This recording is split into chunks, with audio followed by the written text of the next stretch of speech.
Everyone, welcome to Axia IAS Academy. মই আজি আপোনালোকৰ ওচৰলৈ লৈ আহিছোঁ 18 জুলাই নিউজ পেপাৰ এনালাইচিছ। এতিয়া চাওঁ হওক 18 জুলাইত কি নিউজ আৰ্টিকেল আছে যিবিলাক আমাৰ এক্সাম পইণ্ট অফ ভিউৰ পৰা ইম্পৰ্টেণ্ট হ'ব।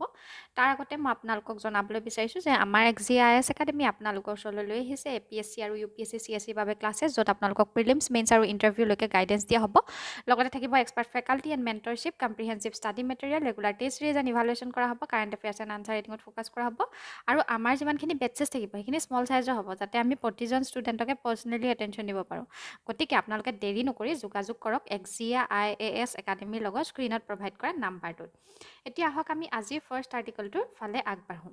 আজি ফাৰ্ষ্ট আৰ্টিকলটোৰ টাইটেলটো হৈছে panel defers adoption of report on bill for removal of prime minister CMs। ইয়াত এতিয়া কি হৈছে এই আৰ্টিকলটোত লিখা আছে যে কনষ্টিটিউচনেল এমেণ্ডমেণ্ট এটা হৈছিলে 138 যিটো কনষ্টিটিউচনেল এমেণ্ডমেণ্ট আমাৰ আছিলে সেইটোত কি কৈছিলে যে প্ৰাইম মিনিষ্টাৰ, চিফ মিনিষ্টাৰ বা বেলেগ কোনোবা মিনিষ্টাৰক 30 কনজিকিউটিভ ডেজৰ ভিতৰত ৰিমুভ কৰিব লাগিব যদিহে তেওঁ জুডিচিয়েল কাষ্টডিত থাকে। সেই বিলখন আহিছিলে।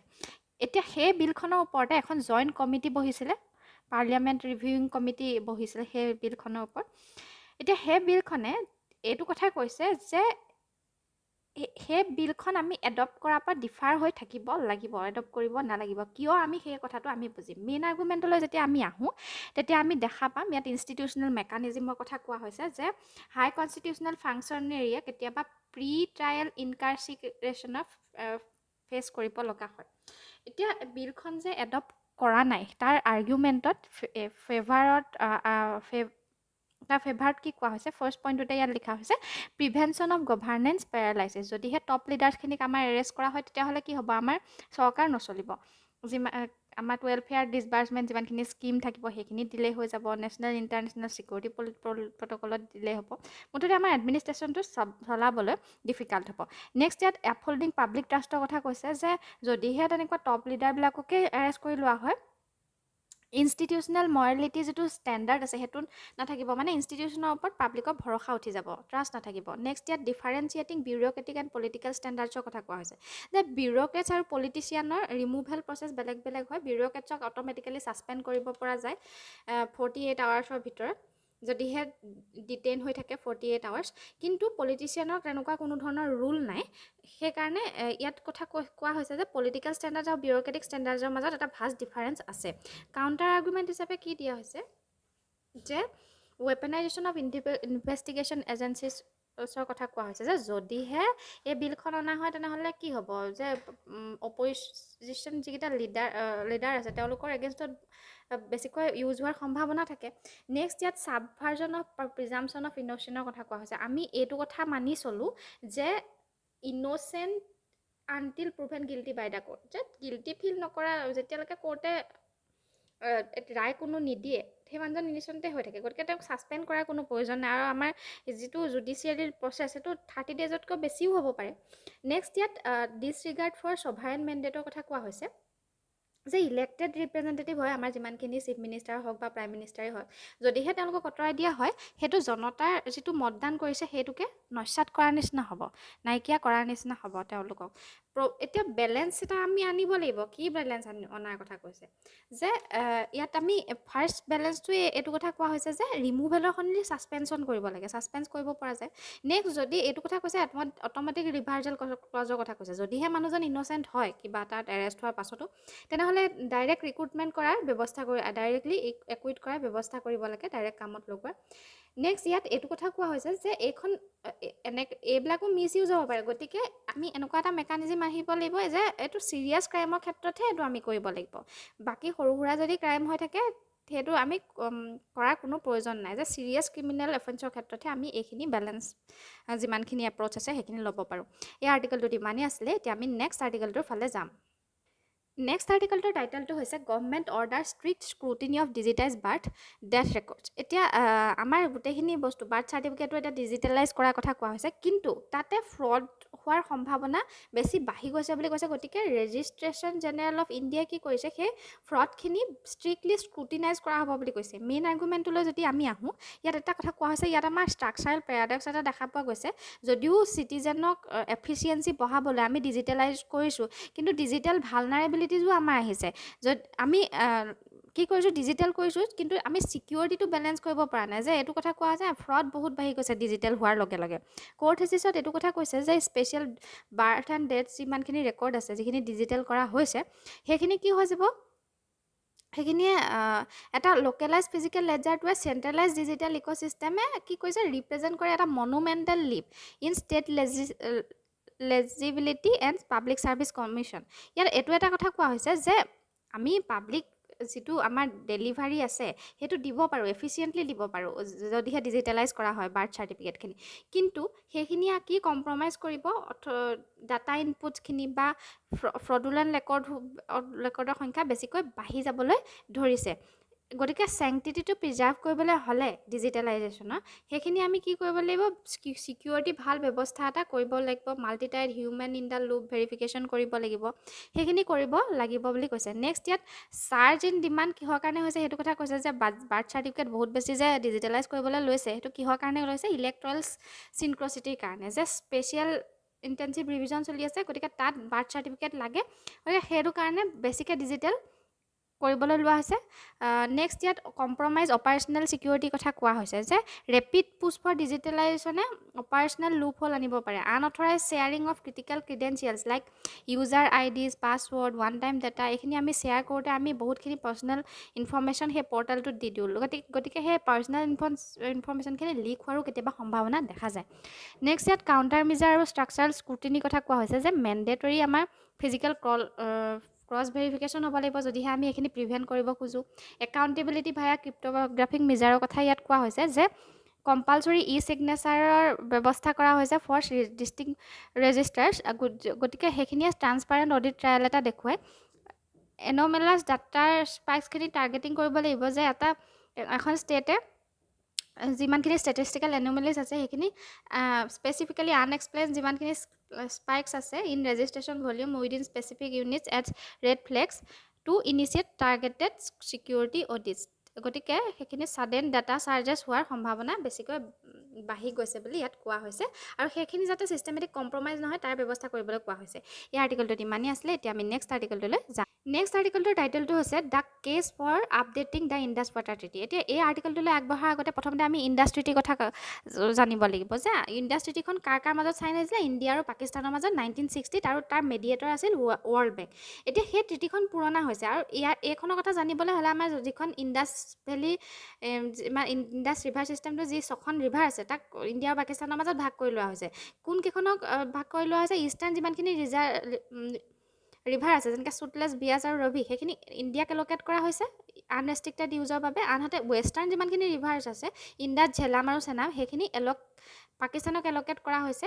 আৰু ইণ্ডিয়া ইয়াত এটা কথা কৈছে, উইথ ইণ্ডিয়া পাৰ্মিটেড লিমিটেড, ইণ্ডিয়াৰ সিমান পাৰ্মিশ্যন ল'বলৈ তেতিয়া পাকিস্তানৰ দৰকাৰ নাই। Non consumptive uses such as run of river hydro' power project, এই কথাখিনি কোৱা হৈছে। নেক্সট এতিয়া যদি আমি ইয়াত এই ইণ্ডাছ ৱাটাৰ ট্ৰিটিখন চাওঁ, আমি ইয়াত কি পাম, যে ইয়াত ট্ৰান্সবাউণ্ডাৰী যি ৰিভাৰ বেচিনটো ছিষ্টেমৰ কথা কোৱা হৈছে সেইটো কথা কোৱা হৈছে। আৰু এই ইণ্ডাছ ভেলী ৰিভাৰ ছিষ্টেমটো আপডেট কৰা কিহৰ কাৰণে প্ৰয়োজন আছে সেই কথাটোকে এই আৰ্টিকলটোত লিখা হৈছে।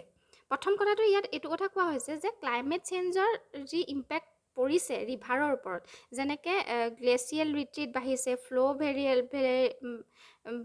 ভেৰিয়েবিলিটি বাঢ়িছে, স্ন' মেল্টিং হৈছে, গতিকে ক্লাইমেট চেঞ্জৰ ইম্পেক্ট যি পৰিছে, গতিকে আগৰ যিখন ট্ৰিটি আছিলে সেইখিনি প্ৰয়োজন নাইকিয়া হৈ পৰিছে। নেক্সট ইয়াত এনভাইৰমেণ্টেল ফ্ল'জৰ কথা কৈছে, ফ্ল'জৰ কথা কোৱা হৈছে, যে আমি অকল আগৰ যিখন ট্ৰিটি আছিলে, ইণ্ডাছ ৱাটাৰ ট্ৰিটি আছিলে, সেইখনক অকল ৰিভাৰৰ পানী ভাগ কৰাৰ ওপৰতহে, ৰিভাৰকেইখন ভাগ কৰাৰ ওপৰত গুৰুত্ব দিছিলে, ৰিভাৰ ইক'চিষ্টেমৰ ওপৰত গুৰুত্ব দিয়া নাই। গতিকে ছাষ্টেইনেবল একুৱেটিক লাইফ এটাৰ কথাও আমি ভাবিব লাগিব। নেক্সট ৱাটাৰ কোৱালিটিৰ কথা কোৱা হৈছে, যে পলিউশ্যনৰ কথা আমি ইয়াত এড কৰিব লাগিব। গ্ৰাউণ্ড ৱাটাৰ মেনেজমেণ্টৰ কথা কোৱা হৈছে, ক্ৰছ বৰ্ডাৰ একুইফাৰ ডেপ্লিশ্যনৰ কথা কোৱা হৈছে। ইণ্টিগ্ৰেটেড ৱাটাৰ ৰিচোৰ্চ মেনেজমেণ্টো কৰিব লাগিব, সেইকাৰণে আপডেট কৰিব লাগিব।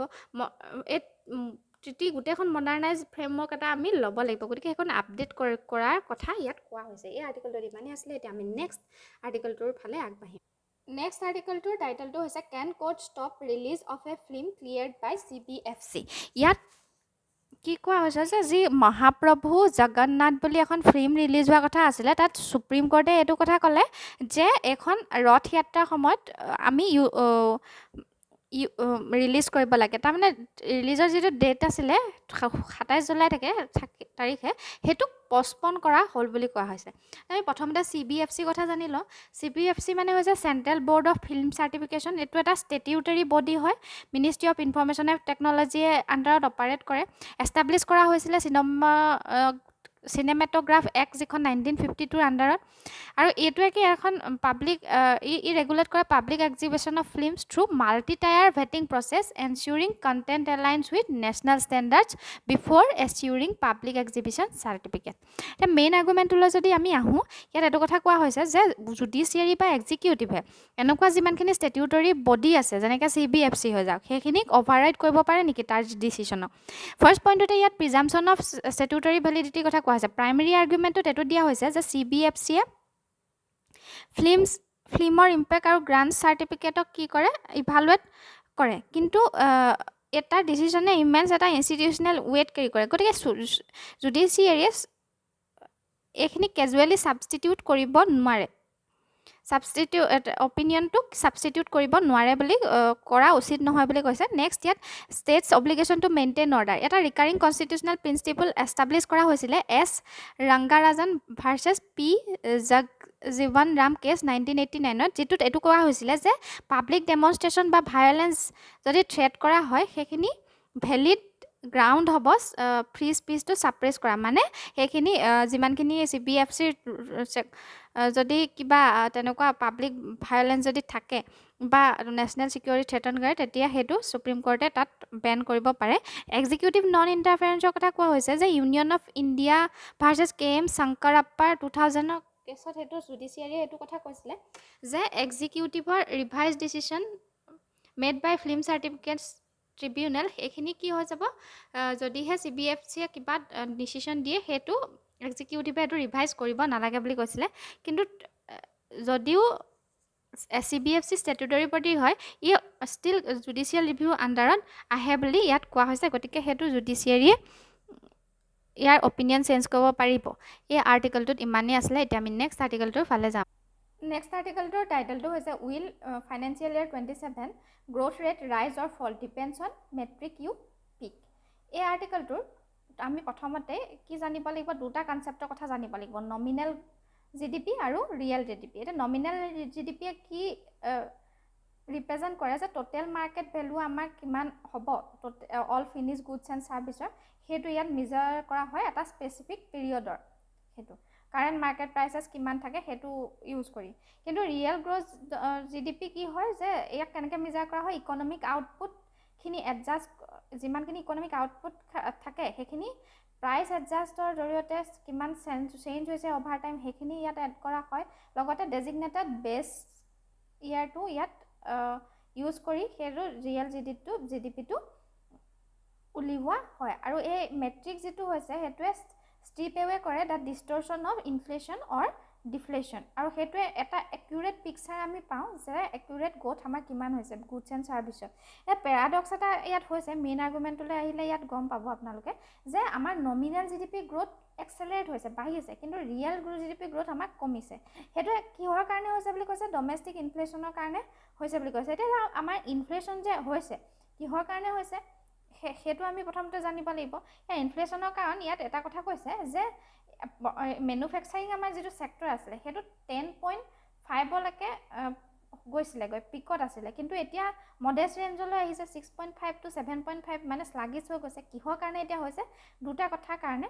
এটা হৈছে ষ্টেটিষ্টিকেল কোৰিলেশ্যন অফ হাই বেছ ইফেক্ট, নেক্সট ইয়াত এইটো টেঞ্জিবল ডিছৰাপশ্যন অফ গ্ল'বেল ছাপ্লাই চেইনৰ কথা ইয়াত কোৱা হৈছে। কিন্তু এতিয়া ইয়াত কনকাৰেণ্টলি এইটো কথাও কোৱা হৈছে যে কৰ্পৰেট ইনভেষ্টমেণ্টটো ইয়াত প্ৰাইভেট কৰ্পৰেট ইনভেষ্টমেণ্ট শ্ল'ৱে হৈ গৈছে। কিহৰ কাৰণে হৈছে, কাৰণ গ্ল'বেল আনচাৰ্টেনিটি বাঢ়িছে আৰু সেইটোৱে কৰ্পৰেট কনফিডেঞ্চ আমাৰ ডেম্পেন কৰিছে বুলি কৈছে। নমাই আনিছে কনফিডেন্স। লগতে ডমেষ্টিক যিমানখিনি ফাৰ্মছ আছে সেইখিনি হেজিটেট কৰিছে ফেক্টৰী এক্সপাণ্ড কৰিবলৈ, যিখিনিয়ে ফ্ৰেছ এমপ্লয়মেণ্ট ক্ৰিয়েট কৰিব। নেক্সট ইয়াত ক্ৰিয়েট কৰিব আৰু সেইখিনিয়ে এমপ্লয়মেণ্টটো এতিয়া নাইকিয়া হ'ব, যিহেতু এতিয়া ডমেষ্টিক ফাৰ্মছখিনিয়ে এতিয়া এক্সপাণ্ড কৰা নাই ফেক্টৰী, গতিকে আমাৰ এমপ্লয়মেণ্ট ৰেটো কমি আহিব। এক্সটাৰ্নেল জিঅ' পলিটিকেল শ্বকৰ কথা কোৱা হৈছে যে যিহেতু ৱেষ্ট এছিয়াত কনফ্লিক্ট চলি আছে, তাৰ ফলত আমাৰ কি হৈছে, ক্ৰুড অইলৰ পৰিমাণ বাঢ়িছে, আমাৰ ছাপ্লাই চেইনত প্ৰভাৱ পৰিছে, আমাৰ ইনফ্লেশ্যন ইয়াত তাৰ পৰাই হৈছে। সেইটো কাৰণে কি কৰিব লাগিব, এতিয়া RBI ইণ্টাৰভেনশ্যন কৰিবনে নকৰে সেইটো কথা কৈছে। RBI প্ৰ'এক্টিভ ইণ্টাৰভেনশ্যন আমাক ইয়াক লাগিব, যাতে আমাৰ ফৰেইন কেপিটেল এট্ৰেক্ট কৰিব পাৰোঁ, আৰু RBI এটা ভাইটেল ৰোল প্লে কৰিব ফৰেইন কেপিটেল এট্ৰেক্ট কৰা। এইটোৱে এই মেজাৰটোৱে হেল্প কৰিব আমাৰ বেলেঞ্চ অফ পে'মেণ্টটো ষ্টেবল কৰা, আৰু লগতে ৰুপি যি ডেপ্ৰিচিয়েশ্যন হৈ আছে সেইখিনিকো প্ৰটেক্ট কৰিব পৰা যাব। এই আৰ্টিকেলটোত ইমানেই আছিলে। এতিয়া আমি নেক্সট আৰ্টিকেলটোৰ ফালে আগবাঢ়িম। নেক্সট আৰ্টিকেলটোৰ টাইটেলটো হৈছে RBI move closer to polymer notes subsidiary float standard. এতিয়া কি কৰিছে, RBI এটা নতুন কাৰেঞ্চি উলিয়াইছে। ইয়াত আপোনালোকে চালে গম পাব যে RBI ৰিজাৰ্ভ বেংক অফ ইণ্ডিয়াই পলিমাৰ যি কাৰেঞ্চি নোটছ আছে সেইখিনি কি কৰিছে, বনাবলৈ লৈছে ভাৰতীয় ৰিজাৰ্ভ বেংক নোট মুদ্ৰাণ প্ৰাইভেট লিমিটেডৰ দ্বাৰা, আৰু সেইখিনি এতিয়া লঞ্চ ট্ৰায়েল কৰিবলৈ গৈ আছে। মেইন আৰ্গুমেণ্টলৈ আহিলে আমি দেখা পাম যে পলিমাৰ ছাবষ্ট্ৰেট ট্ৰায়েলৰ কথা কোৱা হৈছে, আৰু সেইখিনি well calculated economic and security tests বুলি কোৱা হৈছে। এতিয়া ইয়াত আৰ্গুমেণ্টত এইটো কথা কোৱা হৈছে যে আমাক কিহৰ কাৰণে এইটো পলিমাৰ নোট এইখিনি ওলোৱাবলৈ কোৱা হৈছে, যে আগৰ যিমানখিনি কটন পাল্প কাৰেঞ্চি মডেল আছিলে সেইখিনি ভালনাৰেবল হয়, কিহৰ কাৰণে, লনজিটিভিটি, মডাৰ্ণ ছিকিউৰিটি কমপ্লায়েন্স আৰু ফিজিকেল মেইনটেনেন্স কষ্টৰ বাবে। এতিয়া এই চিফ্টটো যে হৈছে কিহৰ কাৰণে হৈছে, লাইফ চাইকেল যে যিমানখিনি কাৰেঞ্চি থাকিব আমাৰ কাৰেঞ্চিৰ লাইফ চাইকেল আৰু কষ্ট ৰেচনেলাইজেশ্যন কৰিব, ৰেজিষ্টেণ্ট হ'ব, চুপিৰিয়ৰ কাউণ্টাৰফিটৰ পৰা ৰেজিষ্টেণ্ট হ'ব, এনভাইৰমেণ্টেল হাইজিন চুপিৰিয়ৰিটি থাকিব। লগতে ইয়াত ছেফটিৰ ব্যৱস্থাও কৰা হৈছে, যে এইখিনি যিমানখিনি কাৰেঞ্চিৰ ব্যৱস্থা কৰা হৈছে সেইখিনি ষ্ট্ৰেটেজিক অট'নমি ষ্টান্স অফ আপকামিং, যাতে ষ্ট্ৰেটেজিক অট'নমি আৰু আমাৰ যিমানখিনি ষ্টান্স থাকে সেইখিনি যাতে কম্প্ৰমাইজ নহয়, ছিকিউৰ হৈ থাকে, সেইটো ব্যৱস্থাও কৰা হৈছে। ইয়াত তিনিটা ব্যৱস্থা লোৱা হৈছে। Bidders with industrial operation in neighbouring nations like China and Pakistan must guarantee that their Indian operation are completely firewall, no' raw material use for Indian specific polymer seeds can be source from this jurisdiction. A mandatory declaration ensures that no personnel with past employment links to these specific countries are engaged in the manufacturing law. এই আৰ্টিকেলটোত ইমানেই আছিলে। এতিয়া আমি next আৰ্টিকেলটোৰ ফালে আগবাঢ়িম। Next আৰ্টিকেলটোৰ টাইটেলটো হৈছে how Sonam Wangchuk's father broke his 1984 fast under Indira met him. এতিয়া ইয়াত সোনম ৱাংচুকৰ কথা কোৱা হৈছে, সেই ইনডিফিনিটলি হাংগাৰ ষ্ট্ৰাইকত যি বহি আছে যন্তৰ মন্তৰত, আৰু প্ৰটেষ্ট কৰিছে কিহৰ কাৰণে, যাতে যিমানখিনি লাডাখৰ পপুলেশ্যন আছে যাতে স্পেচিয়েল ষ্টেটাছ পাব পাৰে। আৰু এই যিটো প্ৰটেষ্ট আছে সেইটো অৰ্গেনাইজ কৰিছে কক্ৰ'চ জনতা পাৰ্টীয়ে to demand the resignation of union education minister of Dharmendra Pradhan over alleged NEET paper leak, আৰু এইটো কথা ইয়াত কোৱা হৈছে। এতিয়া সোনম ৱাংচুকৰ ফাদাৰেও 1984 ফাৰ্ষ্ট কৰিছিলে লাডাখৰ পিপলক ST ষ্টেটাছ দিবলৈ। এতিয়া সেইটো ফাৰ্ষ্ট ইন্দিৰা গান্ধীয়ে নিজে আহি ব্ৰেক কৰিছিলে। এই মেইন আৰ্গুমেণ্টলৈ যদি আমি আহোঁ, এতিয়া ৰিম'ট বৰ্ডাৰ এৰিয়াত কেনেকৈ পলিটিকেল ৰিভলিউশ্যন হয় সেইটো কথা ইয়াত কোৱা হৈছে। ক'ৰ থেচিছটোত এইটো কথা কোৱা হৈছে, পলিটিকেল ষ্টেবিলিটি আৰু নেশ্যনেল ইণ্টিগ্ৰেশ্যনৰ কথা কোৱা হৈছে চেঞ্চিটিভ ফ্ৰণ্টিয়াৰ জনত। আৰু সেইটোৰ হেভিলি কিহৰ ওপৰত ডিপেণ্ড হৈ থাকে, হেভিলি ৰিলাই হৈ থাকে time recognition of there unique cultural identity, যাতে সেইখিনি যিমানখিনি মানুহ আছে তেওঁলোকক যাতে ইউনিকলি এটা ৰিকগনিশ্যন দিব পাৰি ইউনিক কালচাৰৰ। আৰু সেইখিনি যেতিয়াই সেই মানুহখিনিয়ে নেগলেক্টেড ফিল কৰে তেতিয়াই কি কৰা হয়, ৰিভলিউশ্যনত নামি আহে বুলি কৈছে। সেইখিনিয়ে পিচফুল যিটো এনভাইৰনমেণ্ট আছে সেইটো ধ্বংস কৰিব পাৰে। ডাইনামিক্স অফ ক্ৰছ কমিউনিটি মোবাইলাইজেশ্যনত কোৱা হৈছে যে ছাকচেছফুল ফ্ৰণ্টিয়াৰ মুভমেণ্টৰ কেপাচিটিটো কেনেকৈ কৰিব লাগিব, আমি ৰিলিজিয়াছ আৰু এথনিকেল ডিভাইডৰ দ্বাৰা আমি কি কৰিব লাগিব,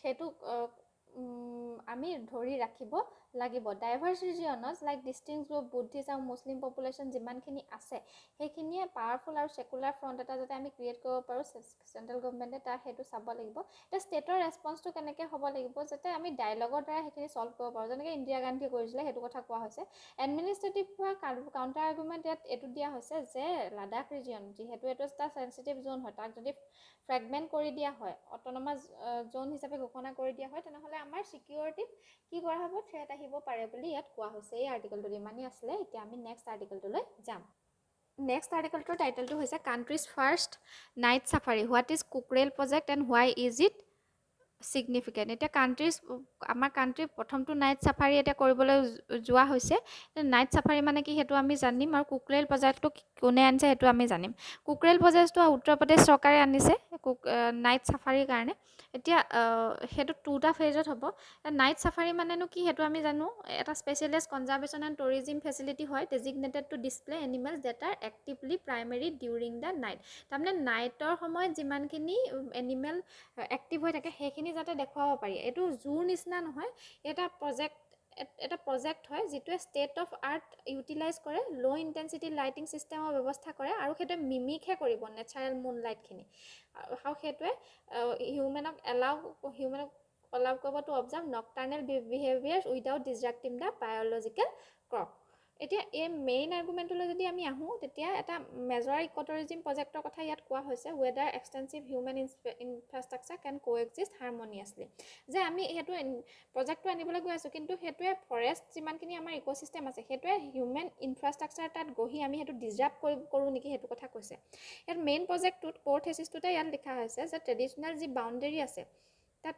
boundary between passive forest conservation and active ecological tourism তাত এটা বাউণ্ডেৰী দেখুওৱা হৈছে এটা ট্ৰান্সফৰ্মেশ্যন এইটো দেখুওৱা হৈছে যে আৰ্বান যিমানখিনি ৰিজাৰ্ভ ফৰেষ্ট আছে তাত ৱৰ্ল্ড ক্লাছ কনজাৰ্ভেশ্যন আৰু যদি ৰিচাৰ্চ হাব ইনফ্ৰাষ্ট্ৰাকচাৰ এটা গঢ়ি তোলা হয় তেনেহ'লে এতিয়া হিউমেন ইণ্টাৰফাৰেঞ্চ তাত বাঢ়িব নেকি তাত এটা কথা কোৱা হৈছে এই প্ৰজেক্টটোৰ কথা কোৱা হৈছে ছাপৰ্টিং পিলাৰ হৈছে 2টা ফেজত কৰা হ'ব ফাৰ্ষ্ট যিটো ষ্টেজ থাকিব সেইটো ফ'কাছ কৰা হ'ব creation of night safari and integrated ecotourism zoo আৰু ফেজ 2ত কি কৰা হ'ব কণ্টেম্পৰেৰী ডে জু ইণ্ট্ৰডিউচ কৰা হ'ব সেই ফেজটোৱে কি এপ্ৰ'চ কৰিব এলাউ কৰিব gradual ecological adaptation and systematic infrastructure next ইয়াত এডভান্স ইক' ইঞ্জিনিয়াৰিং চলিউশ্যনৰ কথা কোৱা হৈছে যে বিহেভিয়াৰেল ডিষ্ট্ৰেছখিনি যাতে আমি কি কৰিব পাৰোঁ নকটাৰ্নেল স্পিচিছবিলাকৰ প্ৰিভেণ্ট কৰিব পাৰোঁ such as leopard, hyenas and flying squirrels এই প্ৰজেক্টটোৱে ইনকৰ্পৰেট কৰিব নেচাৰেলিষ্টিক হেবিটেট ডিজাইনছ নেক্সট ইয়াত কনজাৰ্ভেশ্যনক প্ৰাইমেৰী অবজেক্টিভ হিচাপে লোৱা হৈছে চেলেঞ্জো আছে এই প্ৰজেক্টটোত কি আছে প্ৰথমতে